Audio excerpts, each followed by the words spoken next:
ini kita akan jelaskan tentang Taisei Marukawa. Iya kan? Itu yang itu betul. Jadi Taisei Marukawa semua sudah tahu ya, di sosmed juga sudah rame. Cuman ini sebelum ke Taisei, kira-kira Valpot ini mau diteruskan apa enggak?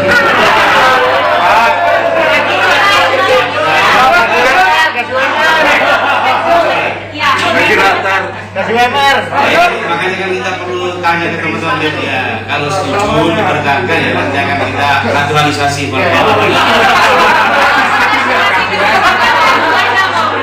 Bukan kota memanasi nanti, dinaturalisasi.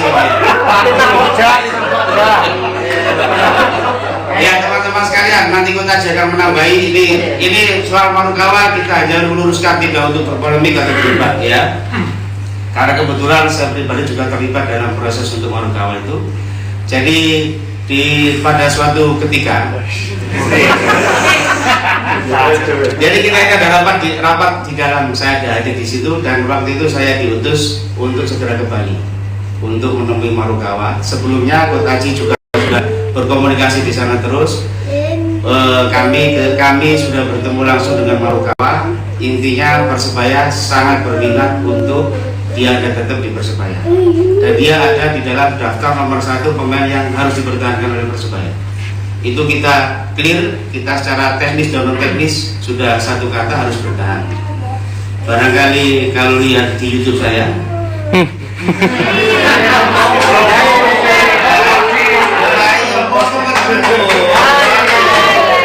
kita makan siang masakan Jepang sama Marukawa. Kita sampaikan jadi tentang harapan kita dia supaya stay di sini ya. Itu sudah lama sekali, lama.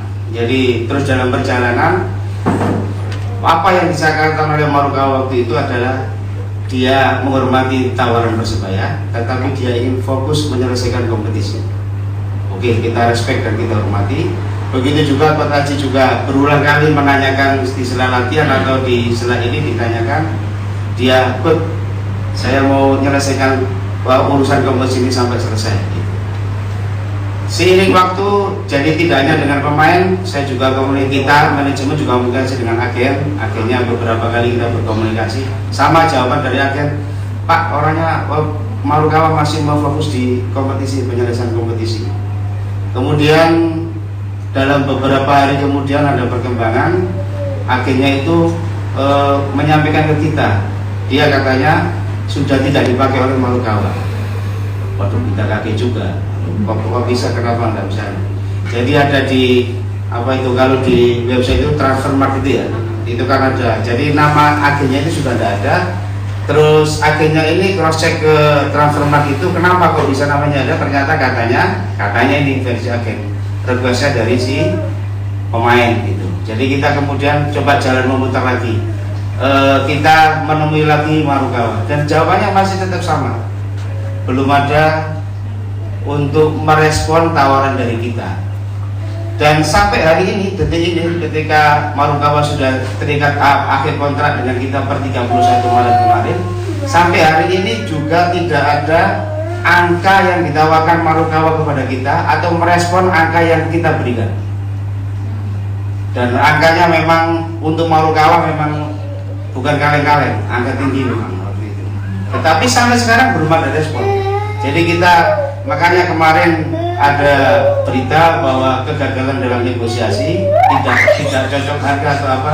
Jadi ini sekedar luruskan, tidak untuk berpolemik. Marukawa juga sudah tidak bersama kita, hanya minta tolong kepada teman-teman media. Ini ceritanya seperti itu. Jadi biar ini menjelang bulan puasa, biar hati kita bersih, tenang, jalani puasa ya.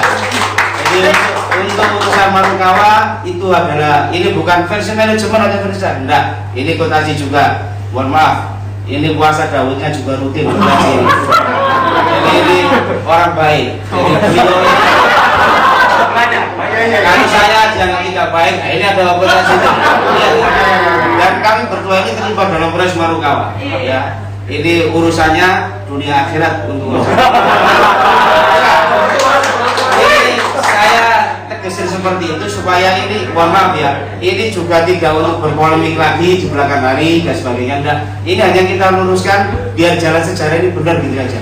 Ya, silakan untuk monitor itu. Ya, terima kasih malam. Gini, masalah Marukawa itu memang mungkin Pak Ram yang makan kedua sama Pak Nanang saya nggak ikut. Ya, Itu bukan saya yang pertama ikut komplit, yang kedua saya nggak ikut. Nego memang sudah dilakukan dan artinya begini, malam-malam saya diajak Pak Nanang sama Pak Ram ngomongin masalah Marukawa. Bahkan kompetisi belum selesai pun Pak Presiden sudah menyampaikan ke saya, Coach Haji, Marukawa amankan. Siapa Presiden? Saya bilang begitu. Nah, akhirnya Marukawa memang ditanya itu nggak sampai detik ini dia tidak pernah mengungkapkan minta berapa ke Persebaya, tidak pernah. Saya ngomong begini berulang-ulang kali sampai kapanpun tidak akan berubah karena tidak bohong. Gitu. Jadi Marukawa tidak pernah mengungkapkan dia minta berapa. Ada bagusnya juga dia mengatakan, Marukawa bagaimana kamu ke depan? Coach, saya masih fokus untuk menyelesaikan kompetisi. Artinya dia sifat profesional dia punya. Kita harus apresiasi itu. Pikiran kami, pikiran Pak Nanang, pikiran Pak Ram, pengurus yang lain adalah oke, mungkin nanti setelah kompetisi baru dia mengungkapkan minta berapa. Tetapi sampai detik-detik terakhir pun Marukawa masih tidak mengungkapkan keinginannya dia. Yang perlu kita garis bawahi, kita tetap harus mengapresiasi keputusannya dia. Tidak ada yang salah dengan kepergian Marukawa. Pengurus tidak salah, Marukawa tidak salah, dan agennya pun juga tidak salah. Agennya itu bahkan mengatakan sama saya, mengatakan dengan manajemen, ditanya Marukawa memang juga tidak mau mengeluarkan nominal kepada manajemen, kepada agennya pun juga menyampaikan kepada saya. Nah itulah.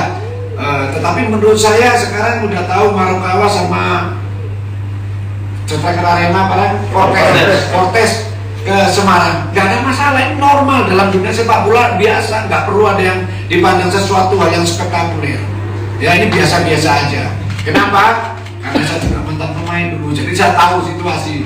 Jadi menurut saya kepergiannya Marukawa itu tidak perlu disesali yang berlebihan, normal. Oke lah, mungkin selama ini orang senang dengan Marukawa, tetapi kalau mereka udah pergi, dia yang jelas menyampaikan ke saya, Coach, I want to looking for the new challenge. Dia ingin mencari tantangan baru di sepak bola. Mungkin dia udah berpikir, saya sudah sukses di Persebaya dengan pertama kali datang ke Indonesia sukses, saya akan mencoba tantangan baru. Kita lihat aja nanti tantangan dia tidak di Persebaya bisa sukses apa tidak Marukawa.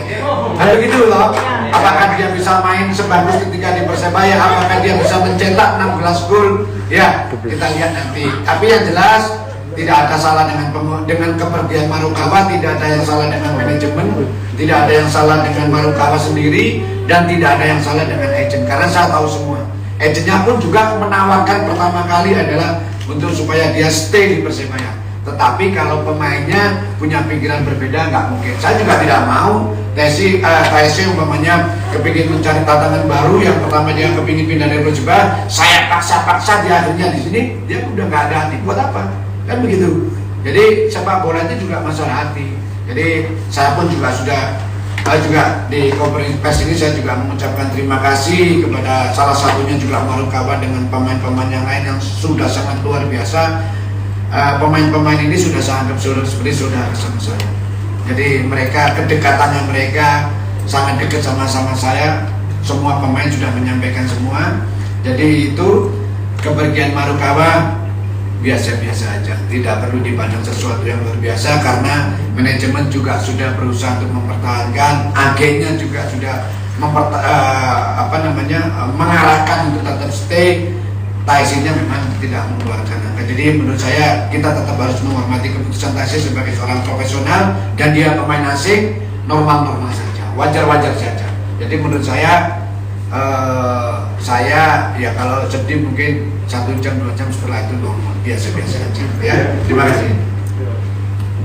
Ya, saya kira cukup jelas penjelasan ya. Kalau ada yang bertanya ya ke Pak Jod rumah mana. Penjelasan ini jelas ini ya udah, kalau ada yang bertanya, intinya supaya ini nggak berpolemik soal Marukawa. Clear ya dari jawaban Coach Aziz tadi ya. Artinya pemain dan pergi, dan beliau pelatih secara teknis menjamin tidak ada masalah dengan Persebaya ke depan biarpun tanpa Marukawa. Kalau Cak Tesinya masih di sini, Marukawanya di Semarang nggak apa-apa. Cak Tesi itu dia.